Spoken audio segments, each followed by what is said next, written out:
Friends, welcome back. तो friends, अभी की लेटेस्ट न्यूज है, भारत के प्लान से दुनिया हैरान। चलो देखते हैं। दुनिया तो हैरान, हम भी हैरान, आप भी हैरान, ठीक है ना। तो वीडियो शुरू करते हैं। वीडियो शुरू करने से पहले अगर आप चैनल पर नए हो और आपने अभी तक सब्सक्राइब नहीं किया है तो जल्दी से पहले सब्सक्राइब के पार्ट में बेल आइकन को क्लिक कर लो ताकि आपको हमारे सारी न्यू वीडियोस के नोटिफिकेशन मिल जाए जैसे हम अपलोड करें। अगर आपको वीडियो पसंद आता है प्लीज लाइक एंड शेयर। चलिए शुरू करते हैं। नमस्कार दोस्तों, स्वागत है आपका हिंदी नॉलेज शो में। तो दोस्तों, आप सभी लोग जानते हैं कि इस समय रूस को दुनिया में अलग थलग करने की कोशिश की जा रही है और इसीलिए रूस पर लगातार कठोर प्रतिबंध भी लगाए जा रहे हैं। साथ ही दुनिया भर की तमाम कंपनियां रूस लगातार छोड़ती जा रही हैं। ऐसे में भारत रूस की मदद कर रहा है पिछले एक महीने से। उदाहरण के लिए हमने पहले रूस से तेल खरीदा, उसके बाद जितने भी अंतरराष्ट्रीय मंचों पर रूस के खिलाफ प्रस्ताव लाए गए तो भारत ने एब्सटेन किया, रूस के खिलाफ वोटिंग नहीं करी। अब भारत के ऐसा करने से कई लोग ऐसा मानते हैं कि भारत रूस का अच्छा दोस्त है। इसके अलावा रूस ने भारत की कई बार मदद करी है और इसीलिए भारत जवाब में रूस की मदद कर रहा है, जबकि यह सत्य नहीं है। क्योंकि आप जान लीजिए कि इंटरनेशनल पॉलिटिक्स में कोई किसी का दोस्त नहीं, भाई नहीं, रिश्तेदार नहीं, हर देश अपना हित देखता है और रूस ने जब जब भारत की मदद करी है बदले में कुछ ना कुछ उसे भी मिला है। आप चाहे इतिहास उठाकर देख लीजिए, कोई भी देश किसी की भी फ्री में मदद नहीं करता है। लेकिन अब आपका सवाल होगा कि फिर भारत रूस की बढ़ चढ़कर इस तरीके से हेल्प क्यों कर रहा है? तो इसके पीछे कारण है चीन। तो करेगा। दरअसल अगर आज की तारीख में देखें तो रूस की दो ही देश मदद कर रहे हैं, भारत और चीन। और अगर भारत पीछे हट जाता है और रूस की खिलाफत करना शुरू कर देता है, रूस को मदद नहीं देता है, तो रूस पूरी तरीके से डिपेंडेंट हो जाएगा चीन पर और चीन की एक कठपुतली बनकर रह जाएगा। और भारत ऐसा कतई नहीं चाहता। क्योंकि रूस भले ही एक आर्थिक सुपर पावर ना हो, लेकिन एक बहुत बड़ी सैन्य सुपर पावर जरूर है और चीन के खेमे में जाना रूस का भारत के लिए सैन्य तौर पर एक बड़ी मुसीबत होगी। और इसीलिए भारत रूस की मदद कर रहा है ताकि रूस अकेला ना पड़े और चीन के पाले में पूरी तरीके से ना चला जाए। लेकिन यह बात भारत भी जानता है कि यह पॉलिसी लंबे समय तक नहीं चलेगी। क्यों? क्योंकि आज की तारीख में रूस और चीन के बीच में जो व्यापार है ना, वो 100 अरब डॉलर से भी ज्यादा का है। जी हां। और जबकि भारत और रूस का व्यापार मात्र 10 अरब डॉलर का है, 10% भी नहीं है हम। ऐसे में लंबे समय में रूस चीन पर निर्भर होने ही वाला है। क्यों? क्योंकि भारत और रूस के बीच में जो व्यापार होता है ना, मेनली वो सिर्फ हथियारों तक सीमित है या थोड़ा बहुत तेल तक सीमित है, जबकि रूस और चीन हर एक मामले में जमकर व्यापार करते हैं, साझेदारी लगातार बढ़ा रहे हैं। और इसी बात को देखते हुए भारत ने अब एक बहुत बड़ा मास्टर स्ट्रोक चला है। दरअसल आप सभी जानते हैं कि इस समय पश्चिमी देशों की बड़ी बड़ी कंपनियां रूस छोड़कर वापस अपने देश लौट रही हैं। रूस का मार्केट पूरा खाली हो चुका है, यहां तक कि दवाइयों की कंपनियां भी अपने स्टोर्स रूस के अंदर बंद कर चुकी हैं।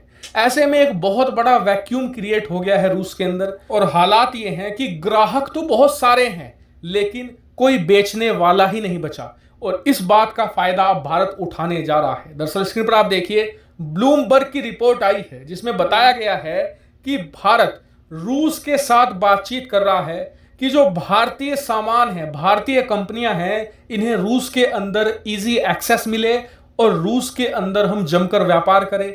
और इस साल की प्लानिंग ये है भारत की कि भारत और रूस के बीच में अब तक जितना व्यापार होता था वो तो होगा ही, साथ ही हम 2 अरब डॉलर का सामान एक्स्ट्रा एक्सपोर्ट करेंगे रशिया को। जी हाँ। और 2 अरब डॉलर तो बहुत छोटा आंकड़ा है, इससे तो भारतीय कंपनियों की एंट्री होगी। भारत की कंपनियां पहली बार भारी मात्रा में दवाइयां बेचेंगी, कपड़े बेचेंगी, खाने पीने की चीजें रूस के अंदर बेचेंगी।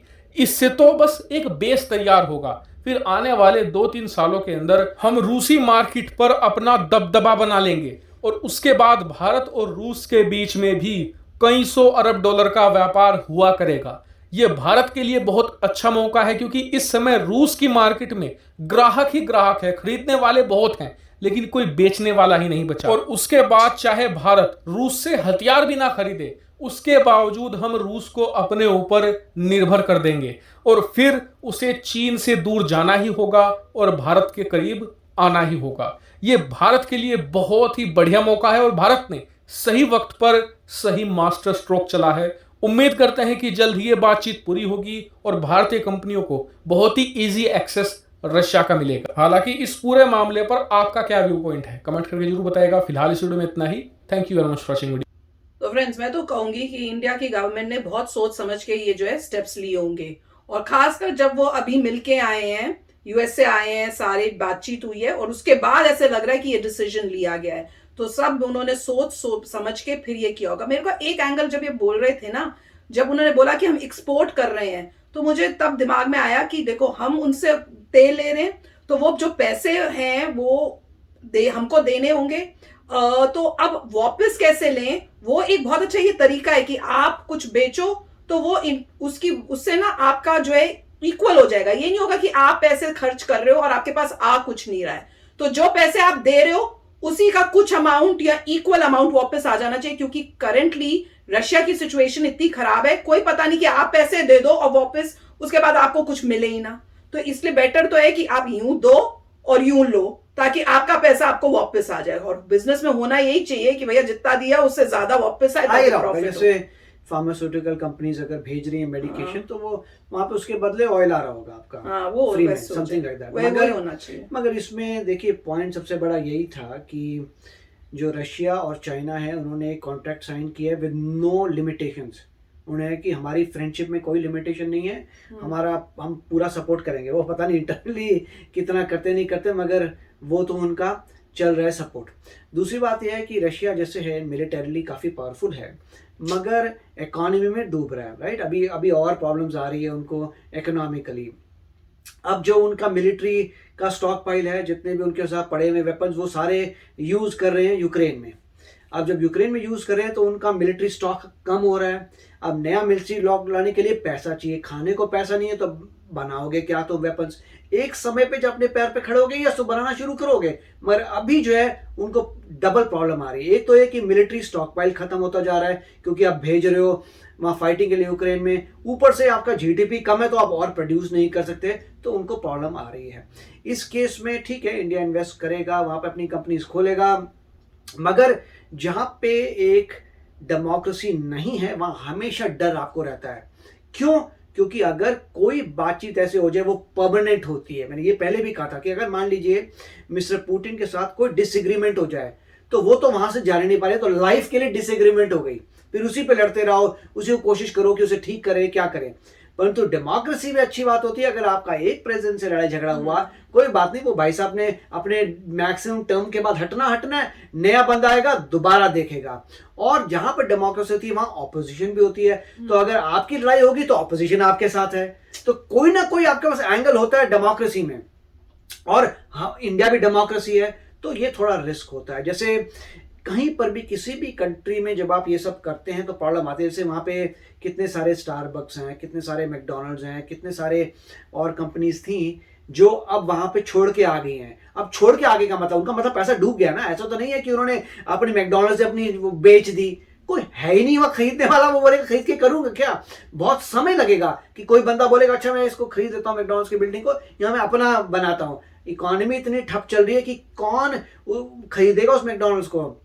सिमिलरली अगर स्टारबक्स वहाँ पे है, तो स्टारबक्स वाले जब बोले सीज ऑपरेशन कर रहे हैं, अभी तो टेम्परेली उन्होंने क्या होगा, चलो हमें कुछ साल के लिए नहीं करते, जब रिलेशनशिप ठीक हो जाएगी वापस शुरू कर देंगे, सबका होप यही है। मगर अगर कुछ ज्यादा हो जाए तो पूरी इन्वेस्टमेंट तबाह हो जाती है आपकी दूसरी कंट्री में, आपको कुछ वापस नहीं मिलता।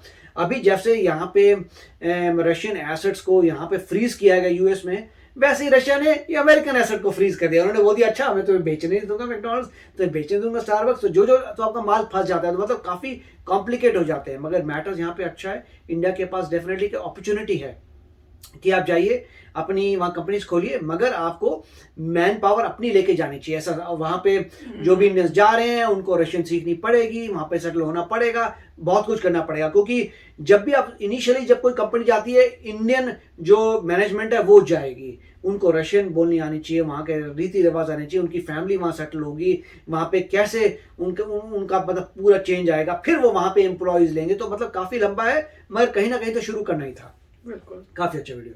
यस फ्रेंड्स, तो चलो चलते हैं, मिलेंगे नेक्स्ट वीडियो में बहुत ही जल्द। Till then take care and bye bye. तो अगर आप मेरे इस चैनल पे नए हो तो जल्दी से सब्सक्राइब के बटन को हिट करो और बेल आइकन को क्लिक करो ताकि आपको मेरा जब नया वीडियो मैं लगाऊं आपको उसके बारे में जल्दी से पता चल जाए।